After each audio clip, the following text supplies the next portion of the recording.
Hi there and welcome to the Dukascopy TV studio here in Geneva. I'm Sam Meredith and joining me today to discuss Bitcoin is information technologist with Stash, Bernhard Schicht. Welcome, Bernhard.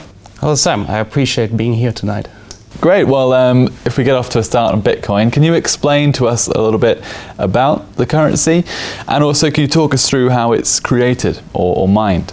Bitcoin is a protocol.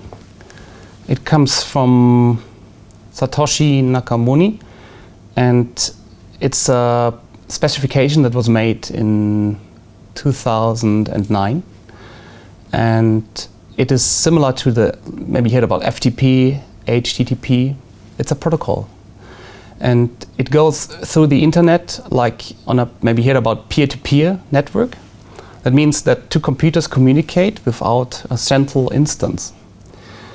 Bitcoins can be traded on this protocol. They are the currency of this internet protocol, and there is no agency or there is no foundation or central bank that gives these coins. They are not born like from nothing or based on gold.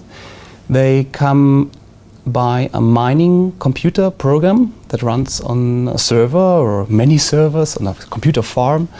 And they have to solve a specific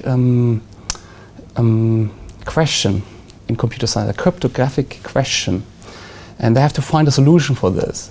And this question gets more and more difficult the longer, the more Bitcoins are on the market. The maximum amount is 21 million. And we are about 40 million now. And so the question that is asked by the protocol, it's also based on the protocol, it's also public. You can read the protocol, you can estimate the protocol, and you can evaluate the protocol. It was never hacked so far. It's even NSA has no access on this. So what I want to say is you can mine this, or the miners do that, and they have a very important business as well based on the transaction system of Bitcoins. So anytime there's a transaction, it has to be approved by the community, actually by these miners. So the protocol is based on a difficulty level. There's a new blockchain, a new solution of this question about every 10 minutes. So if you send Bitcoins, like to me, I'm a programmer, I accept Bitcoins here on my laptop, for instance, you have to wait 10 minutes, 20 minutes. The longer you wait, the better, the more secure is your transaction.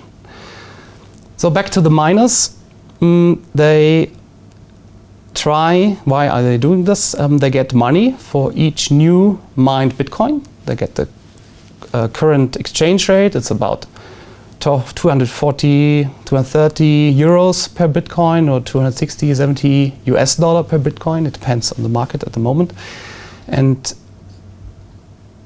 they get this price, and they also get a transaction fee that was paid by the people who transferred, wired Bitcoins. It's incredibly cheap to transfer Bitcoins from one place to another, and you don't need a bank to do this. You just need a marketplace or exchange place where you can put in your dollars or your euros or British pounds to exchange these into Bitcoins, and then they're just tradable. You can send them to Australia, and maybe the programmer or the shop where you want to buy something, they will transfer probably back into their local currency. Okay, but how can someone use Bitcoin day to day? Yeah, as I said, you need the exchange. So first you need the Bitcoins in your wallet. It's an electronic wallet. It's based on a laptop or on your cell phone, and it's also a small risk, like with your normal wallet, that it could get stolen. Like if your wallet or your cell phone gets stolen or a laptop, then the money could be gone because somebody could read your wallet. The electronic wallet is a key in Bitcoins. It's not like a note you know from your currency at home. It's a key, and the key belongs to a person. But the key, you can even write it down. It's not a very long key. You can write it down, and you could put it on a piece of paper, and this piece of paper you could put in a safe.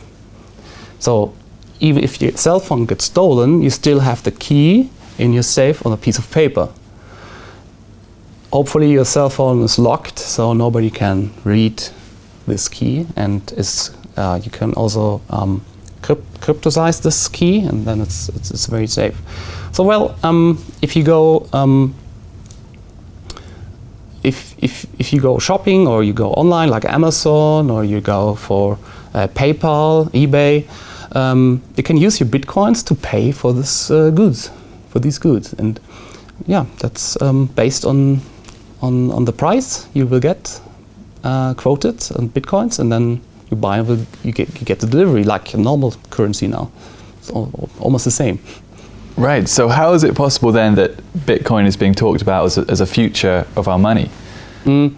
Yeah, many people speak about the blockchain technology in the bitcoins as it's a very safe way to approve a transaction. The only risk in this is that somebody would gain 51% of the electronical miners' power, and then they could pretend to be there could be a transaction that would have never happened. That's the main risk I would see in this market.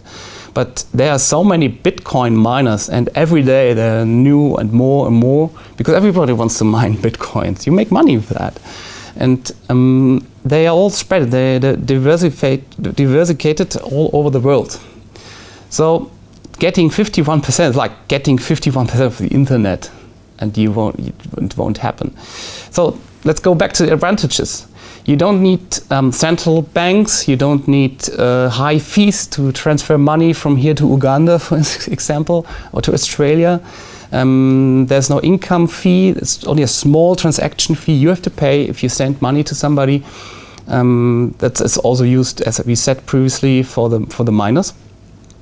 And it's sent as a protocol through the internet, like FTP you would use. And it's like a little piece of a puzzle that was missing in the big circle of Bitcoin, of internet protocols. So now we are able to send money via a protocol over the internet. I think this is a very strong future, and especially Bitcoins is one of the first and the strongest building up this type of technology. So I think they will succeed in the future as a very basic standard protocol used by everybody. And you will see, I promise you will see in the future, everybody will, like from Amazon, everybody will pay in Bitcoins. It's so easy and so easy to handle. You will order maybe a software, the program about Bitcoins in the future. Let's see. Okay, well, let's see indeed. Thank you for coming in today. You're welcome. And thank you for watching. Be sure to check back with Dukascopy TV for more updates and exclusive interviews. We'll see you next time.